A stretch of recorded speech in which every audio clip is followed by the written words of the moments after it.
Hello, everybody. Peter Maravellis here on behalf of City Lights booksellers and publishers and the City Lights Foundation. I'd like to welcome you to another installment of City Lights Live, the virtual extension of our events calendar, where we continue to celebrate the works of authors we know and love through readings, discussions, and forums. With tonight's event, we are winding down our 2022 calendar. We'd like to let you know that we'll be taking a little break from events between the middle of December through the middle of January. We encourage you all to keep an eye on our website for announcements of our 2023 events. They're being posted as we speak. It is customary at the outset of each event to acknowledge that we are beaming to you from the unceded ancestral grounds of the Ramaytush Ohlone peoples, also known as the San Francisco Bay Area. We'd like to take this moment to offer our respect to those who have come before us as stewards of the land. Tonight, City Lights, in conjunction with Haymarket Books, celebrate the publication of Daring to Struggle, Daring to Win, 5 Decades of Resistance in Chicago's Uptown Community. We are honored to have with us tonight its author, lifelong activist and organizer, Helen Schiller.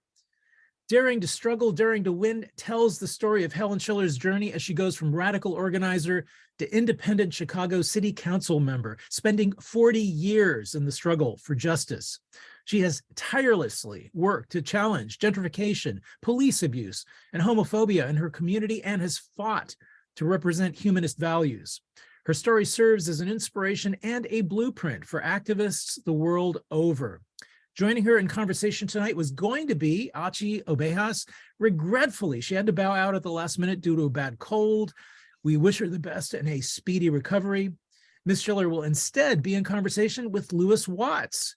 We are grateful that he could step in at such a short notice. And actually, there is a history between the two of them. They've known each other for a very long time. Louis Watts is a photographer, archivist, curator, art historian, author, lecturer, and educator.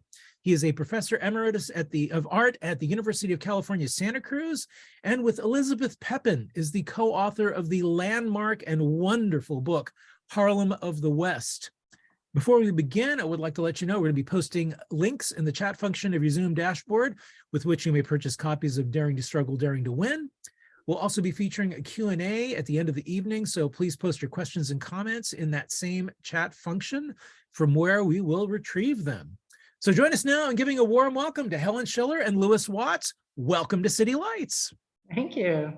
Thank you. Yes. Well, maybe I'll start, and then I think Helen's going to read a little bit, and we'll have a conversation.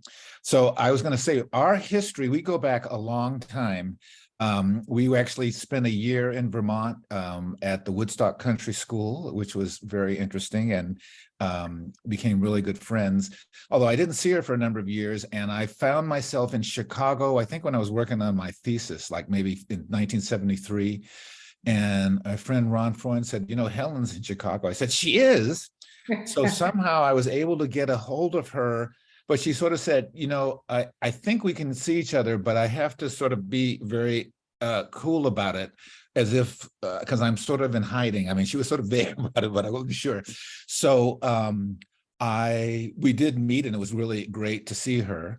And then the next thing I know, maybe 2 or 3 years later, because she had been working with the Black Panther, she'll tell this story more clearly. But 3 or 4 years later, I get a message from her saying, I just was elected an assemblyman from Chicago. I went, what? It was kind of like, it seemed like a big jump. And it was a big jump, but maybe it wasn't as big a jump as it appeared on the surface. And so we've seen each other periodically. I've seen her in Chicago. I remember I went to a opening of my friend Daoud Bey, and Helen came with me, and it turned out more people in the gallery knew her than knew the artist, which I thought was really interesting, and sort of talked about sort of her reputation and the things that she had done, both not in Midtown where she was representing, but also all over the city. And so I've been, you know, thrilled at what she's done, and I was happy when she was able to stop doing that, although I knew she wouldn't stop being an activist, and she has not. And I think this is what her book's about, is that transition from her childhood and development, and then in her navigating kind of her active role as an activist. And as someone, I think, who has a much sort of more realistic view of the world, rather than just being either leftier than thou or rightier than thou, but actually being realistic and having solutions that really work. So she will talk about that much more clearly than I did. But I'm just thrilled to be in conversation with her, and I hope that if people have questions, they will ask them, and we will continue. So Helen, do you want to read a little bit to begin with? Yes, I would love to. Okay. It's funny how we kind of convolute our time. So it's been a long time, and I did see you in 1973, and I didn't become alderman though until 1987. So it was like 14 years later. But yeah, it seems shorter because we kind of rekindled our friendship over the years, and it feels like no time has passed at all. So that's been very cool. And thank you for doing this on such short notice. Sure, absolutely. Okay, so this book is really a series of stories for the most part that deal and focus on the period of time that I was an activist and then I was an alderman. But before that, there's an origin story. The book starts really with an introduction that gives you a sense of Uptown Chicago when I moved there in 1972.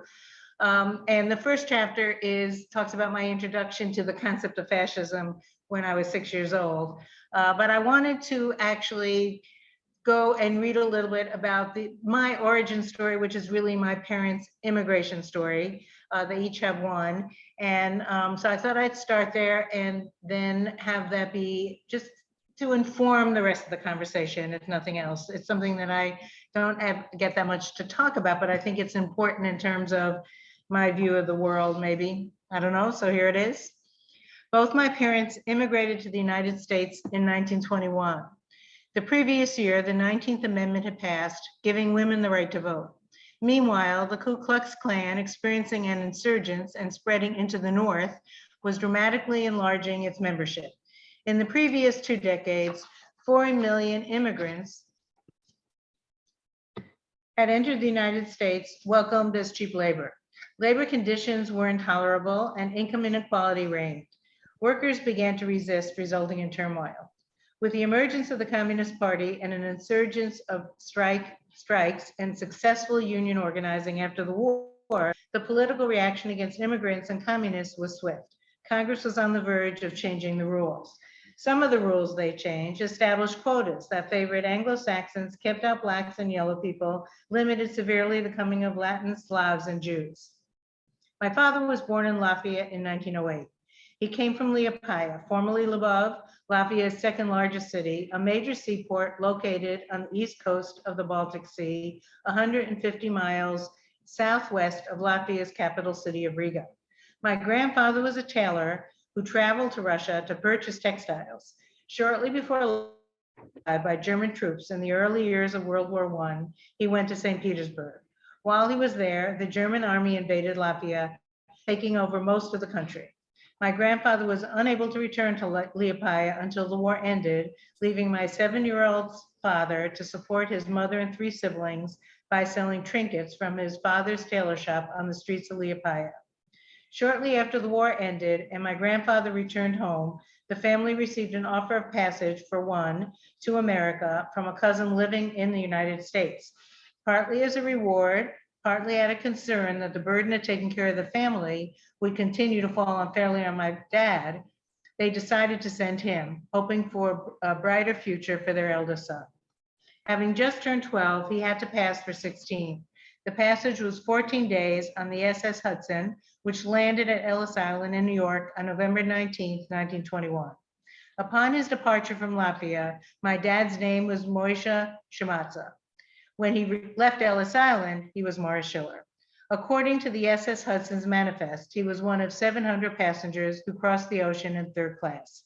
The island was the port of entry for more than half of the immigrants entering the United States between 1892 and 1924. It was here that those hoping to enter the country were inspected for diseases, screened for work history and prospects, sometimes quarantined, and then passed for entry or returned home.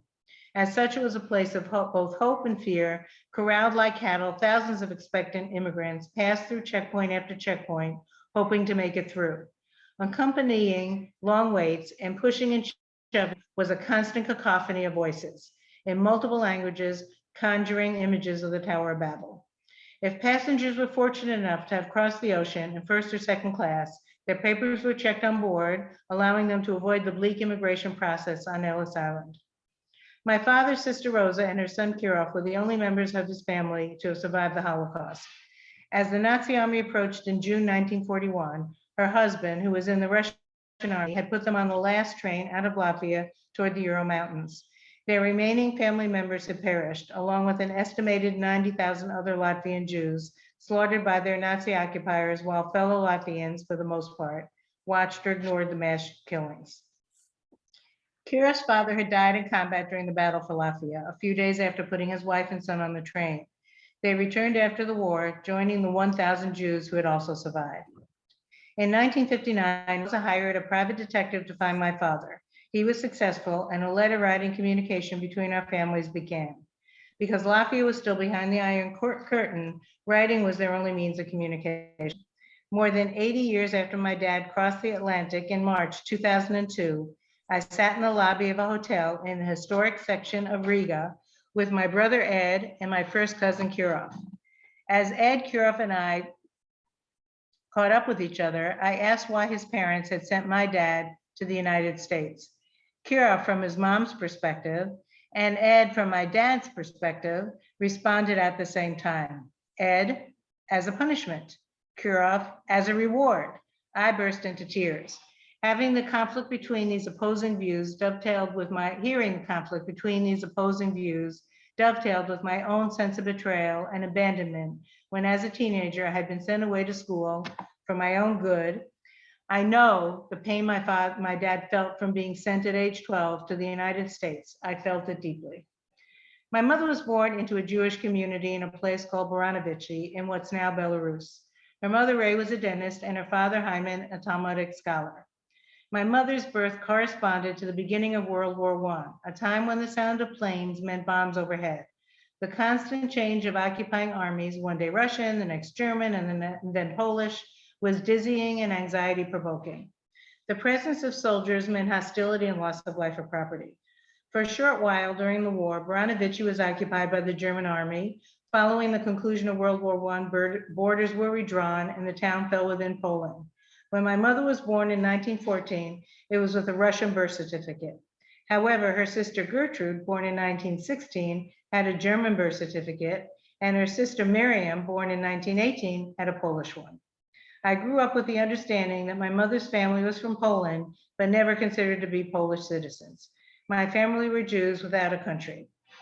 Motivated by the insecurity of war and threats of anti-Semitic violence, my grandpa Hyman felt there was no future for Jews in Europe. He wanted to emigrate. Ray, however, was not so sure. They lived in a community they knew well, with generations of history. As the only dentist, she was highly respected in the community, and even with all the threats, she felt she had a good life. In spite of her reservations and encouraged by her sister who had already emigrated, she agreed to go. Like my father, my mother and her family arrived at Ellis Island in 1921. She was 6.5. Once in America, with the fear of violence behind them, they moved to the Bronx, where they lived in close quarters in a succession of rat and roach-infested tenement apartments. From finding herself faced with one barrier after another that prevented Grandma Ray from legally practicing dentistry, according to my mom, she despaired and became bitter about their decision to have come in the first place. However, after learning of the death of her sister Rivka, who chose to emigrate to Germany instead of the States, Grandma Ray later wrote in a memoir that had they not come, they would have surely perished in Hitler's gas chamber with the rest of the millions of Jewish men, women, and children. As the oldest child, my mother had responsibility for her 4 siblings. Anxious to be on her own, she jumped at the chance to continue her education after high school. In spite of her mother having achieved a dental degree in Tsarist Russia, my mother was convinced a girl could not become a doctor, instead setting her sights on becoming a nurse. She often told me about her grueling and intense days and nights in training, filled with long hours and little sleep. She glowed with energy and excitement whenever she spoke of this experience. I assume she worked in a public hospital serving the poor, as her deep passion for nursing often accompanied an equally passionate expression of concern for the underdog. Dinner as a family was a ritual we rarely missed. Personal tensions and political discussions ruled. His memories of the Holocaust intermingled with paranoia about McCarthyism. Interest in the fledgling civil rights movement merged with my parents' frustrations with anti-Semitism, especially my father's business activities. However, if my brothers were home and if it was baseball season, sports took a front seat. Huge fans of the Brooklyn Dodgers, we lived in Brooklyn when I was born, not quite a mile from Ebbets Field. My brothers and father listened to the radio and later watched every game on TV when they did not go in person.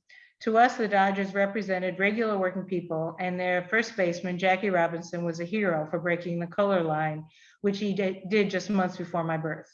The Yankees were one of two New York City teams. The Yankees, one of two New York City teams, represented to us the elite, the moneyed interests, and the status quo. We hated the Yankees. When the Dodgers moved to California in 1958, it broke our hearts. My parents were American leftists. They hated fascism, believed in socialist principles, and saw the ideal of democracy through that lens. To them, racism was equivalent to anti-Semitism, and they detested them both, although not equally. They also argued incessantly, and as time passed, their political debates became surrogate arguments reflecting their increasing disaffection toward each other. Well, I think I told you when I read the, you sent me sort of some drafts of the book, is the thing that I really loved about it was how your sort of humanity really comes through. And I think your story and your kind of origin story points to kind of what you did later. And I think that transition really works. And it just makes it accessible for people that this book is absolutely a example for in terms of working in their own communities. Let me see what I was going to ask you. So do you want to talk a little bit about kind of when you, maybe from the time in college, sort of what the beginning of your activism, and then how that transitioned to when you moved to Chicago and the sort of connection you had with the Panthers and other people and Harold Washington. Those are all really important stories, and I think things that formed who you are. Okay, so, okay. You got to do that. You got to do the whole rest of the book in the next 10 minutes. Really briefly. That's a challenge. You know, they always say I was the one person who could never do a soundbite. So let's see what I can do here. Okay. I'll do my best. Okay, so I went to Madison. I left Woodstock, went to Madison, Wisconsin. Large, mostly because it was a very large campus far away from New York and had 36,000 students. And Woodstock, for those that don't know, only had 100 of us at any given time. So I needed a big place. So I go to Madison, and my dad gets wind of the fact between my freshman and sophomore year that I was just in school. I wasn't getting involved in the anti-war movement and any of the other stuff going on. He was very, very disappointed and really pushed me. So when I went back as a sophomore, I looked for a way in which to get involved. And the Committee to End the War in Vietnam was producing play. They were raising money by, there was a group doing plays to raise money for the Committee to End the War in Vietnam. And I used to sew all my stuff. So I used to do a lot of sewing. So I said, cool, perfect. I can make costumes. Let me go and see if I can do the costumes for the play, which I did, and which really sort of got me more and more involved. That was sort of my entry into the anti-war movement in Madison, Wisconsin. In the following year, there was a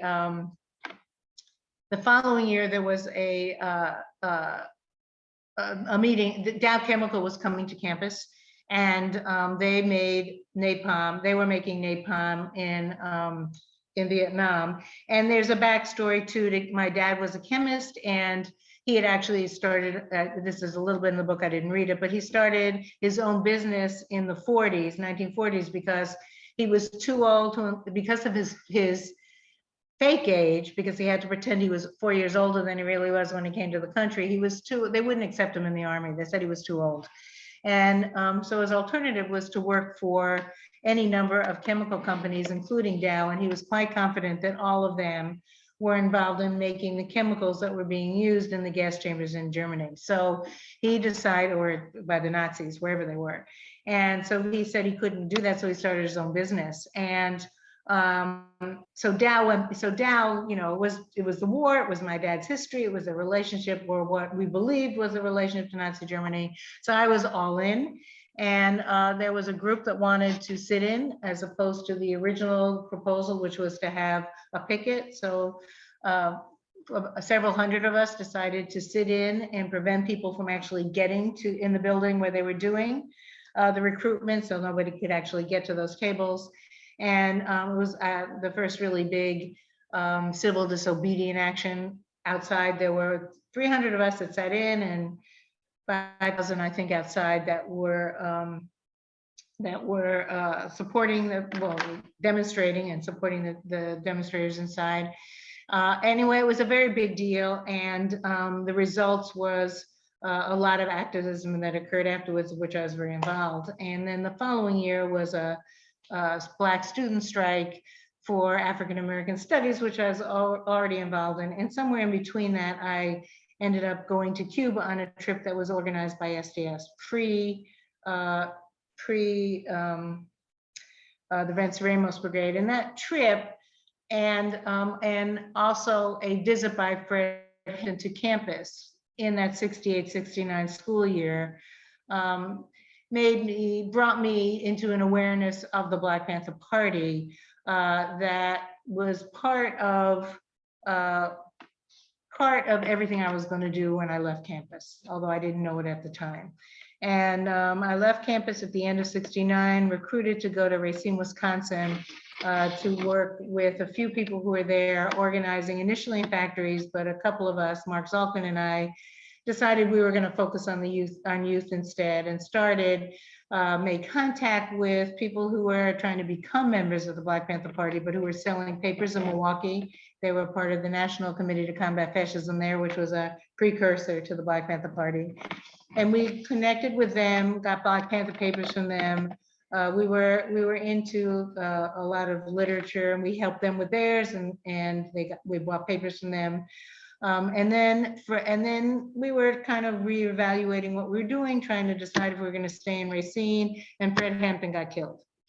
And that led us to overnight literally decide to rededicate ourselves, to go back to Racine, stay in Racine, and to find Black leadership to work under, which was no easy task initially. And ultimately we connected with the Rockford chapter of the Black Panther Party and started getting political education from them, working with them, selling papers, doing survival programs, and ultimately a few years later being recruited to come to Chicago to work with a group that was being formed called the Intercommunal Survival Committee, which was white people working under the direction of the Black Panther Party to organize white people to join the Black-led struggle for liberation. And that's what we did. There were a group of us that came from Racine, a group that came from St. Louis, where they had been working with the East St. Louis chapter of the Black Panther Party. And we came to Chicago and began doing specifically to Uptown, because their Uptown was only one of two communities in the city of Chicago who at that time had integrated census tracts. But more importantly, it had a large concentration of poor white people, as well as large, as I described actually in the introduction, multiple other people from many different backgrounds. I won't go into all those details right now. And so that's where we were going to organize, and that's where we did. And that's how I got to Chicago. So that was that work, and my work with the Black Panther Party, jumping forward and kind of just making a link to start the conversation, not only led to, I think, in large measure, the work that was done all over the city by the party, and then coalitions that we were involved in, and so many people that were involved in them. There was so much going on in the city. This book just is my slice and through my lens of the things that we did, but there was so much more.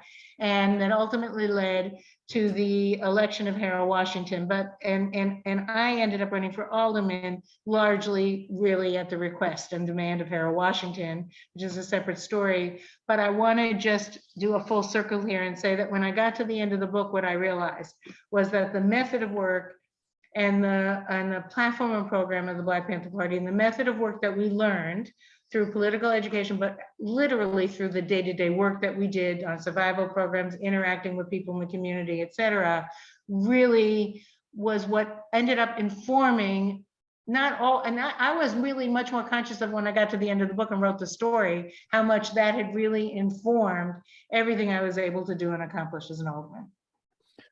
So I was gonna, yeah, there you go. I'm not gonna let you tell the entire book because people need to buy it, but That's why I would, yes, but I actually would be interested in maybe talking a little bit about some of the organizing you did. I did a book about a neighborhood in San Francisco that was redeveloped, erased by redevelopment. That's and right. it's sort of the things that you successfully did to sort of keep that from happening in your the community that you represented, because I think that's really important. And I think that's another sort of example of something that people can benefit from the example. Absolutely. And I think it's really an important struggle that's ongoing. Yes, absolutely. And I can't, So when we got to I think it's really important for anyone who reads the book to read that introduction because it describes Uptown, the community when we first got there. And because honestly, if you're there today, it's a very different place, both because of technology, just generally how things are developed, but also because of gentrification. But one thing about Uptown when we got there was that almost everyone who lived there, and there were people living there from literally every single continent in the world, as well as from all over the US and as well as from all over Chicago. And I describe how that came about in the book. But the point about that is that almost to a person, the people who lived in Uptown had literally been displaced from somewhere else. So that I think hit a nerve when we got there. We were building on the history and work that had been done for a few years earlier in the mid 60s. SDS had initially gone, there's a group from SDS had gone to Uptown with a group called Join Jobs and Income Now, and they started organizing, I think around 1965, and part of their organizing influenced a group of young people who, like the Young Lords in Lincoln Park, had been a gang and decided to become political, and they became the Young Patriots. And in 1968, 69, end of 68, beginning of 69, Fred Hampton had instructed his field secretary, Bobby Lee, who was working on the north side of Chicago, to work with Young Patriots and to connect them with himself and the Black Panther Party, as well as the Young Lords, who Cha-Cha from the Young Lords and Fred Hampton from the Black Panther Party were already in conversation about forming a coalition. And so ultimately out of that grew what is known as the Rainbow Coalition, the original Rainbow Coalition, which I believe is about a movie which is about to be shown on PBS this week or next week. At any rate, that was precursors to us. There was so much repression that they all faced. Fred Hampton was murdered, that the Young Patriots and the Young Lords went underground. The Young Patriots pretty much did the same. So by the time we got there in 1972, we had a lot of the work that they had done to build on. They had some survival programs. Health clinic they had started was still in existence, so we were able to take advantage of that. The doctors they'd recruited were still working in the clinic. But they were not so much around. But all of that is part of the history that we grew up off of, that we were still on the shoulders of, and then continued the work, I guess you'd say, during that time. And I forgot what the question was. What was I doing? Me too, but it didn't matter. But I guess the one thing I'm really interested in, because you do the part you read, I'm sort of interested in maybe you talking a little bit more about how this preparation, sort of what your family background and your background, you sort of said your father, when you were a sophomore, said, why aren't you being involved at Wisconsin? But how maybe the other ways that kind of helped you to navigate all of that, including later when you got into city government, the dreaded. Okay, so I guess there's one story I should tell really quickly, Okay. which is that the day of the Dow demonstration, I go and sit at the bottom of Basking Hill, which is the bottom of the hill where all the buildings, there's many more now, but where most of the buildings were then, and Right. sort of over the hill and on the other side. So we're at the bottom of the hill, and only about 15 of us show up initially at 9 o'clock. So I'm sitting there, someone comes over to me and says, you better take your earrings out of your ears, they might get ripped out. And I'm like, okay, this is serious. My dad told me I better get involved, but I better never get arrested. My mom said, I don't care what you do, just graduate. And I'm sitting there thinking, okay, I can get kicked out of school, I can get arrested, and what am I doing? And I made a decision that I was going to do what I thought was the right thing to do. And that for me, that's actually a decision that every single year since then, on that day, well, actually on the day before when we made the decision to go, I celebrate that decision and remind myself about how I decided I was going to live my life. And so it's been really important to me that there was a point when I've been pushed, but there was a point at which I said, I have to do what I have to do regardless of the consequences, if it's the right thing to do. And those are not guaranteed consequences, but you have to do it in spite of them, because work needs to be done in terms of what's required of you in this world, in this time. So I think that that's actually really important, because I still do it. And in fact, the day we launched the book, Daring to Struggle, Daring to Win, unbeknownst to Haymarket, was that day that I celebrate that every year. So this year was a really, really nice way to reaffirm that. But There are having no said coincidences. that, There's No no kidding. coincidences, That's right. right? So having said that, I think that I don't know. I know that there's stuff in there, which is why I read the origin story. And somebody, an old friend of mine, actually, who we've sometimes clashed on the issue of immigration, told me the other day after reading the book that she actually had new insight that she'd never had before about that. So I thought that that was actually impactful, and I should share that. But for me, the most important thing is struggling and acknowledging white supremacy, struggling with it, addressing it, and engaging other people in a conversation that brings them into that same struggle. In order to be able to have a forward-looking movement as opposed to a backward-looking one, in order to be able to move us forward towards better and more and successive successes in terms of creating more rights, more human rights, and more realizations of the opportunity for people to realize their full potential. But how do you do that? For me, it's a question of structure and content. It's a question of internalizing change and engaging people in a struggle that allows them not only to engage or to do something with their lives that they might consider positive, but mostly, as well as part of that process, to internalize the change and to do so with other people, so that we can actually take the culture we have, which is reactionary and very negative towards human development, and turn that around. But it's not an overnight thing. It is something that is a protracted struggle and requires internalization of new things. Harold Washington, when he was elected in 1983, and I know there are people from all over who may not be familiar with him, but Harold Washington was often referred to as Chicago's first Black mayor, but he was much more than that. He was an extraordinarily progressive, forward-thinking man who had created a huge umbrella while he challenged institutional racism and institutional corruption. And he loved being a politician. This was something we debated all the time, because of course I don't really like politics. And he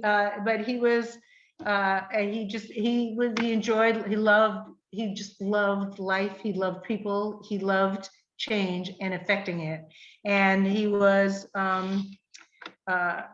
had one of the strongest backs in that regard that I've ever seen. Very clear, very sure of himself, and he was able to bring people along. And what he said when he was elected was that his overall goal was to challenge institutional racism and institutional corruption and to end them, but that would be no less than a 20-year struggle, no less. That by its very nature would take that long to be able to have that, the impact, the desired impact on the institutions that we have. And I think that like fit in perfectly with my worldview. I don't think there's any question that that's not true.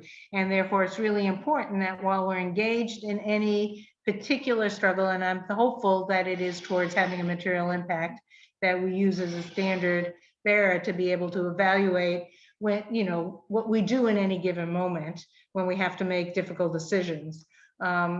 But that in order to be able to really stay that, that what I think I've learned is that change comes shovelful by shovelful. It also comes,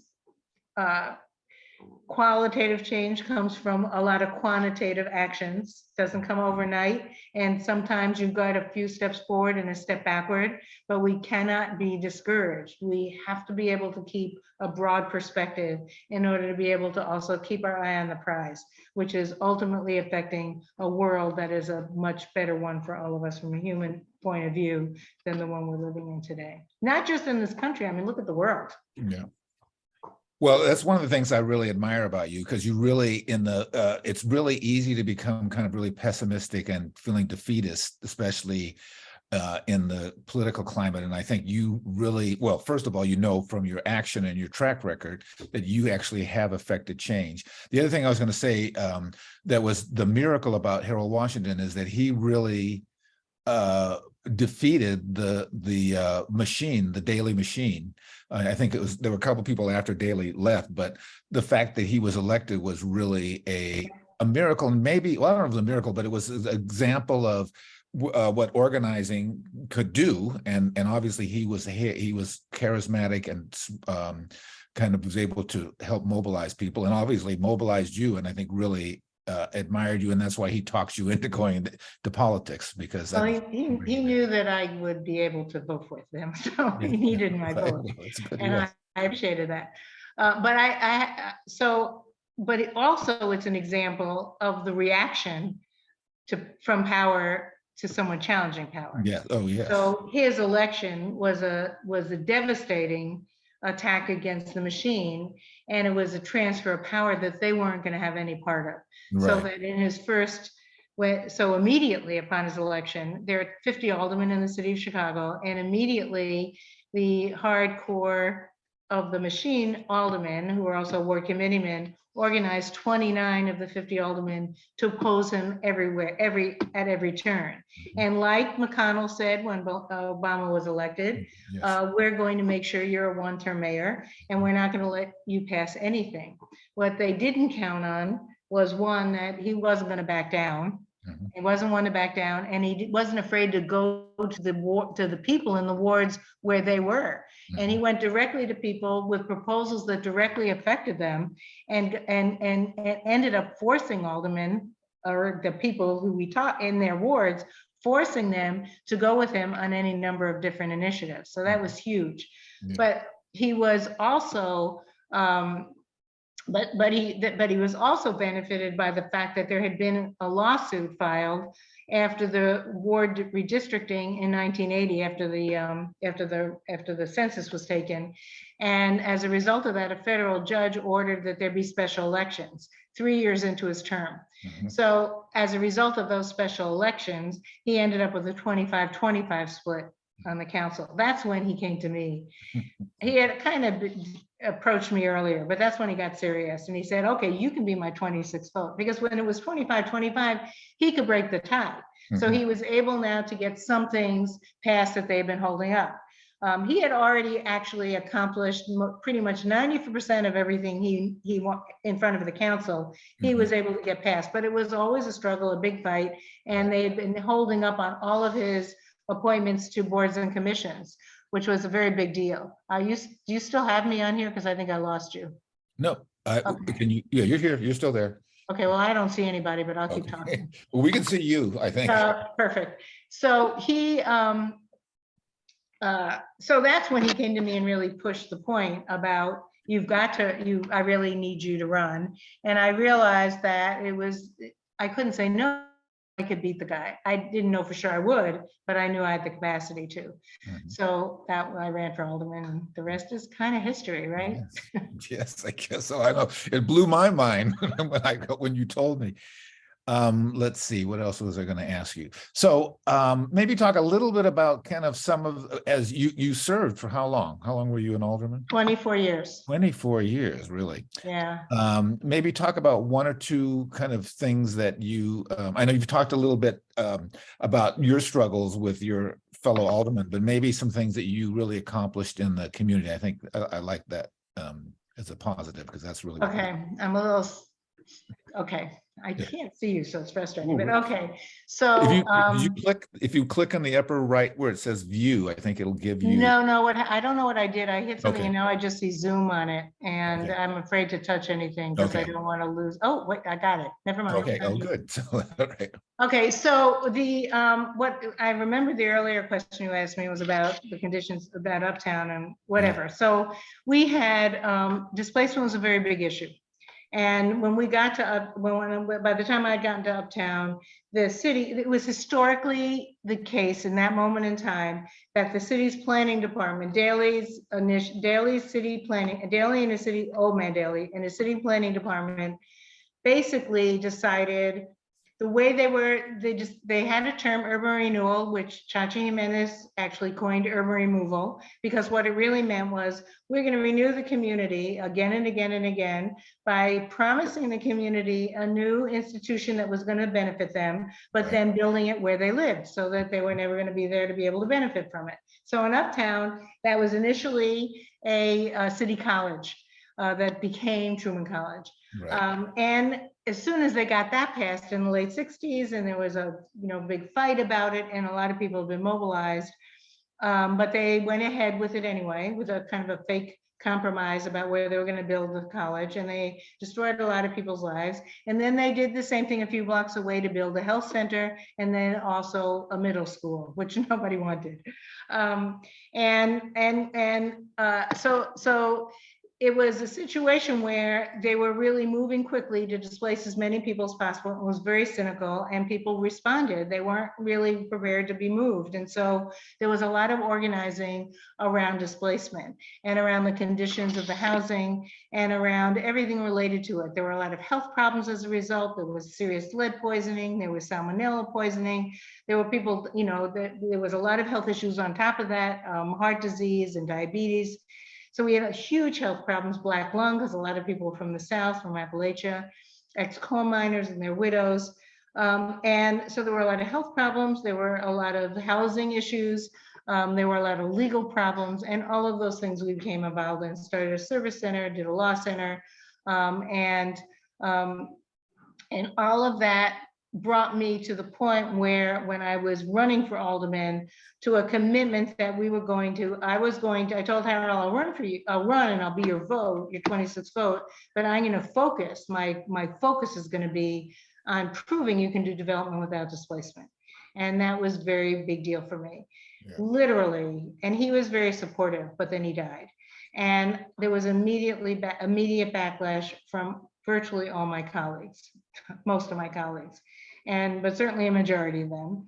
And really it wasn't until late 1990s when I was able to have the impact, even the modicum impact of seeing an ordinance develop that addressed affordable housing. It was the beginning of acknowledging that was acknowledging in the city council that was actually an issue to address. But it was a very long haul, and it's very far from being complete even today. But you had asked about that earlier, so I thought I should.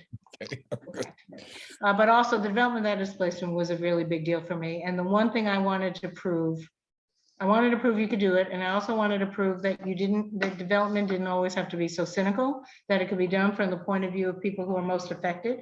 And as all problem solving ought to be.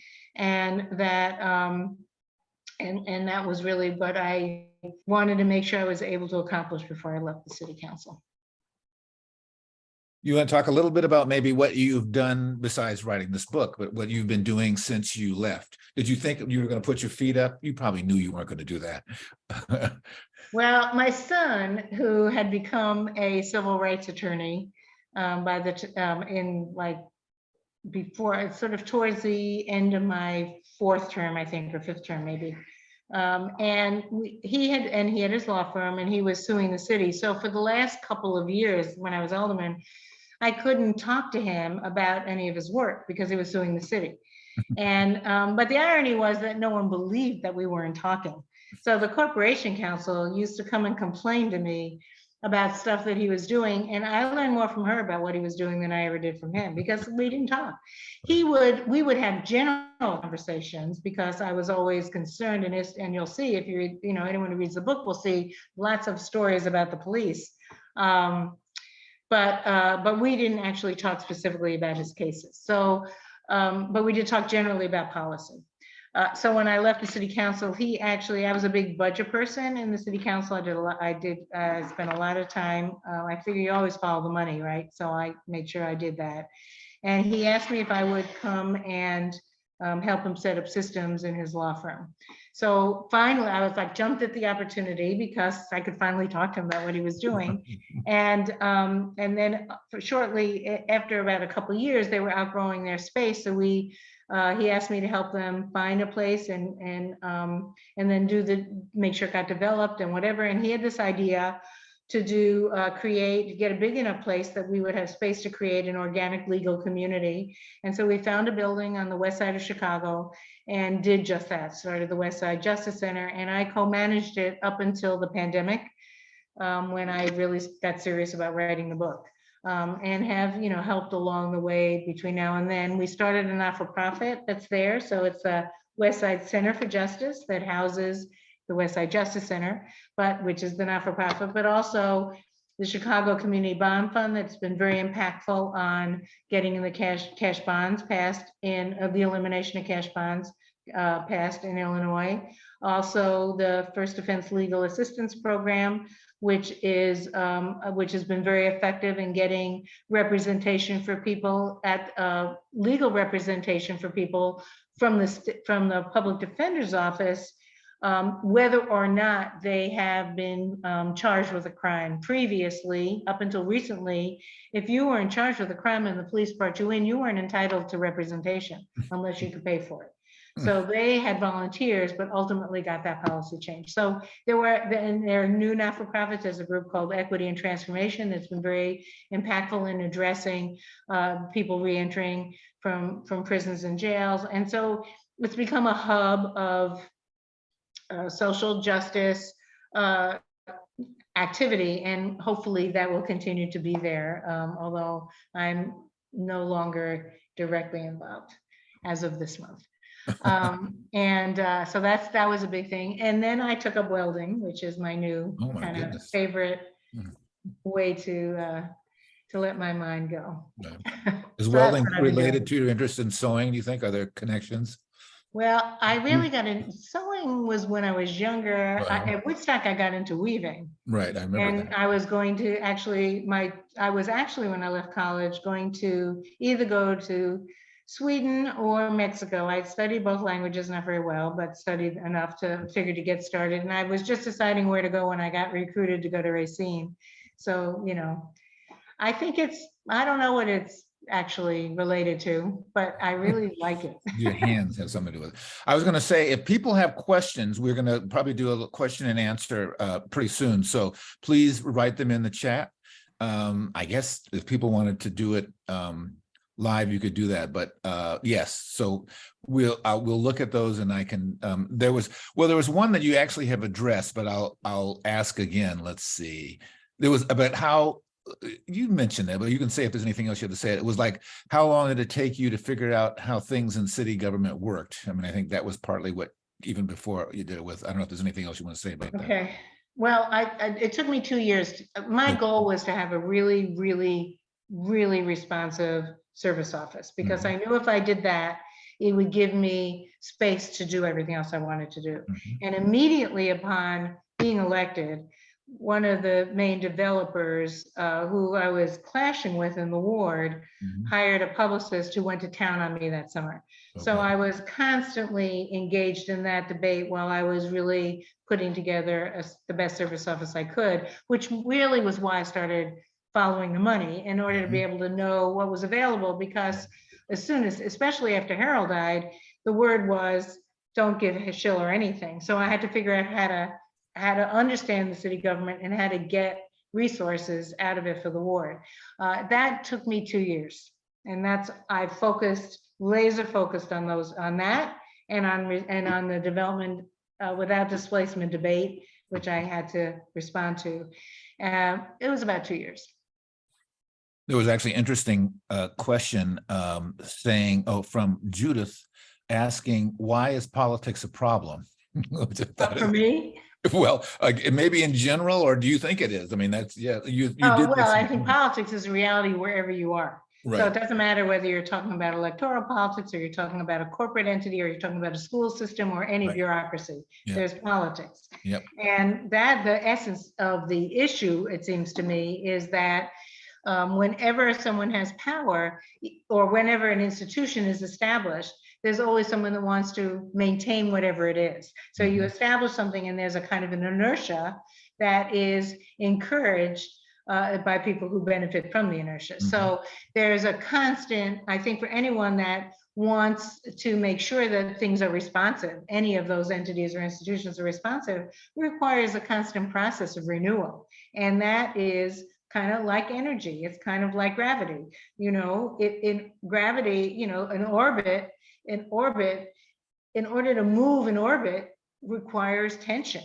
You have to push it. It requires tension. Change requires tension, and there's always a reaction. So politics is just part of the mix.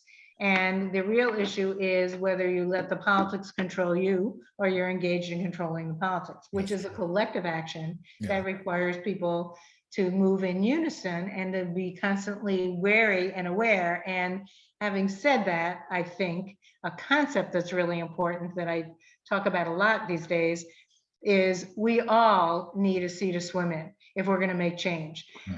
Most of us, if we're activists, we're creating that sea. That's our responsibility, and that's what we do. And it's really important that when we have a success, we don't give up the sea, the movement of that sea. We have to keep going. If we're an elected official or anyone in power that we want to influence, that sea is really important for that. I think that in the last period of time, the far right wing has been much more effective at creating that sea than people who are forward looking and more progressive. And I think we have to take that to heart and take it on and take action. I think people are doing that now, and I think that's really good. We need to recognize it, support it, be part of it.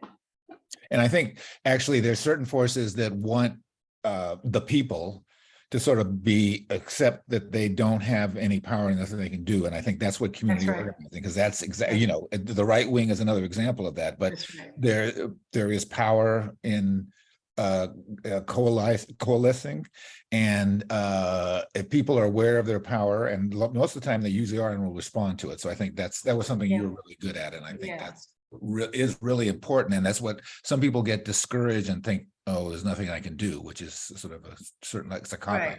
And there's a lot of attempts at cynicism makes that even is a primary tool that's used to discourage people. Absolutely. And it's really different. Being skeptical is a good thing, but being cynical is like, undermines everything. It just takes, because it just shuts everything down, right? You can sort of an excuse to shut down. So I have a concept, I have a thought. I mean, I do a thing. When I feel encircled and like I can't move, and I just personally really literally go like that.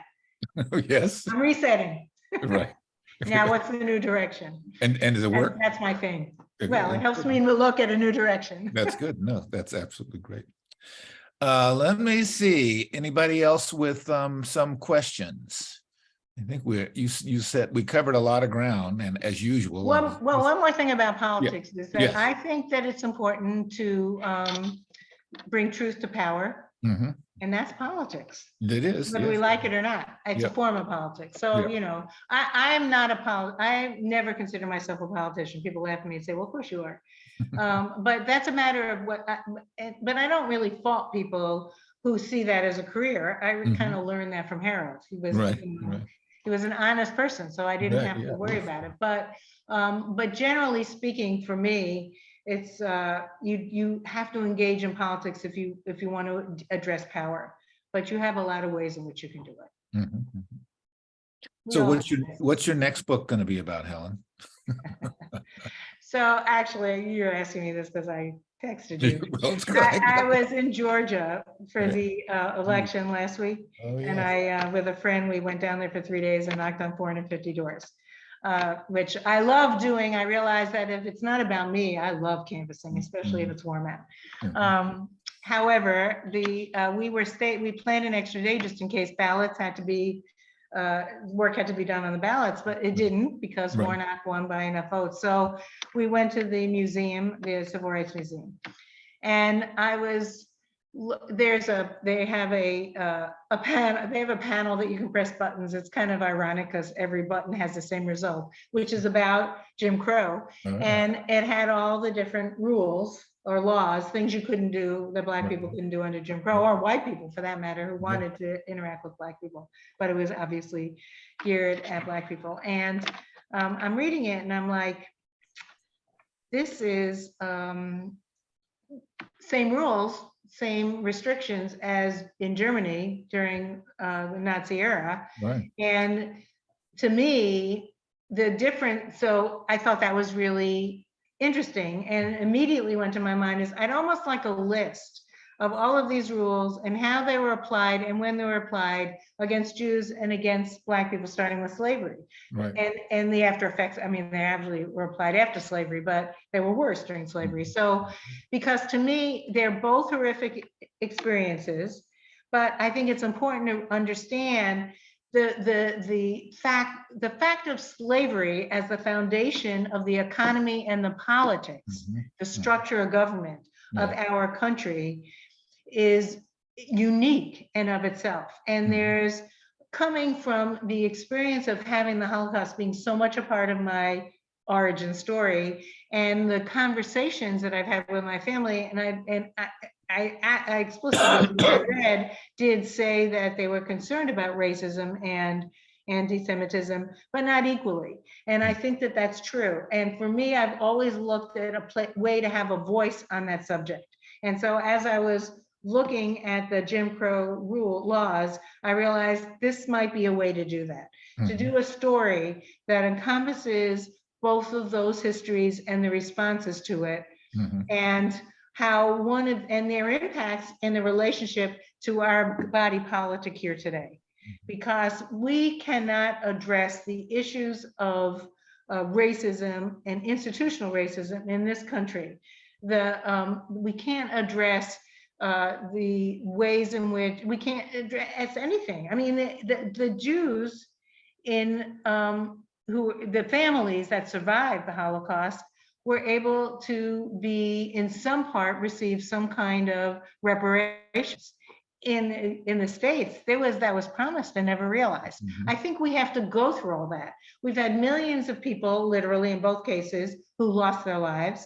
Millions. Even when I was reading the section about Ellis Island, what came to mind is the difference between how these two different groups of people came to the States. I think all of that is an interesting subject to be able to put side by side. And that's what I would like to do next. Well, I think the migration stories of those different things at its best is a way that people can come together. I think that was exactly. One because the other thing the goal is understanding. Yeah. Right. Did you know that the Nazis studied Jim Crow in the South? Yes. Yes. I mean, which yes. I think they needed an example, and it's very interesting and that they actually use that as a methodology. I think we may be coming to the end. Let me just look once again. I think, yes, well, someone was saying that Jim Crow was fascism. yeah, I agree. Absolutely, which absolutely, no, without Still a doubt. is. It absolutely is. And it's interesting in Georgia, all the recent efforts to reestablish all the kind of restrictions on voting, which happened all through the South. And what was really clear on election day was that people were resisting. Oh, yeah, absolutely. They stood in rain and light. I think that's absolutely true. Well, the other thing we say, if you are real, and you should be interested in purchasing this book, you can do it. There's a link in the chats on how to do that.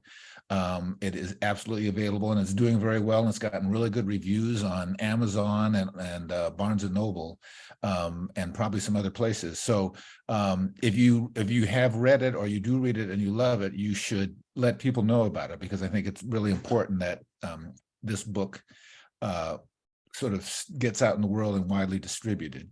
Any last things that you want to say? I'm sure there's.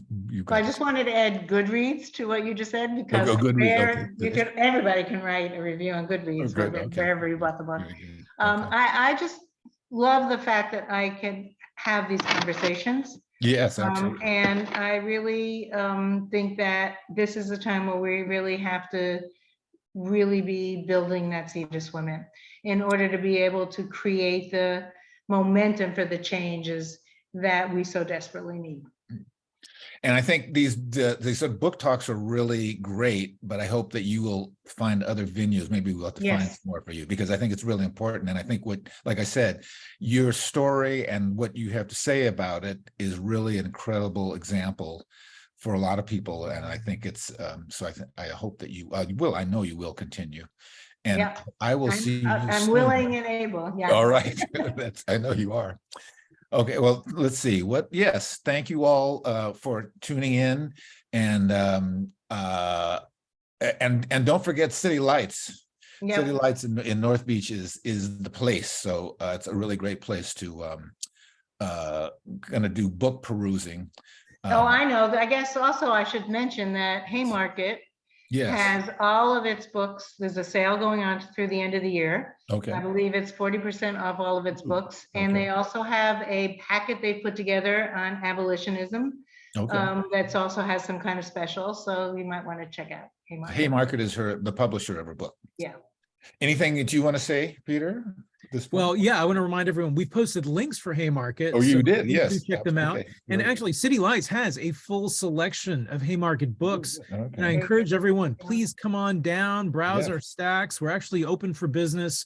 We're open 7 days a week. There we go. We're Monday through Thursday, 12 to 8. And then Friday through Sunday, we are now to 11 to 9. We're slowly getting back to pre-pandemic hours. Very cool. So, I really want to congratulate you, Ms. Schiller, on an incredible book. Absolutely. And it really was a great honor to have you with us tonight. Mr. Watts, thank you for doing the honors and for being a very gracious and thoughtful interlocutor, especially at such a short notice. Well, as my friends can tell you, last minute is how I roll. So well, we do encourage you to keep an eye on our calendar, and we're posting stuff for the new year as we speak. Tonight's event has been made possible by support from the City Lights Foundation, which continues the legacy of our founder, the late Lawrence Ferlinghetti, through public events like this one, our publishing program, and educational outreach, all dedicated to sustaining a vibrant community of readers, writers, and independent thinkers. So thank you much, everyone. It's such a pleasure. Be safe, be well. Best for the season to you all, and we hope to see you again soon. Great. Peace. Thank you. Bye-bye. I'll see you soon, Helen. Bye-bye. Yes.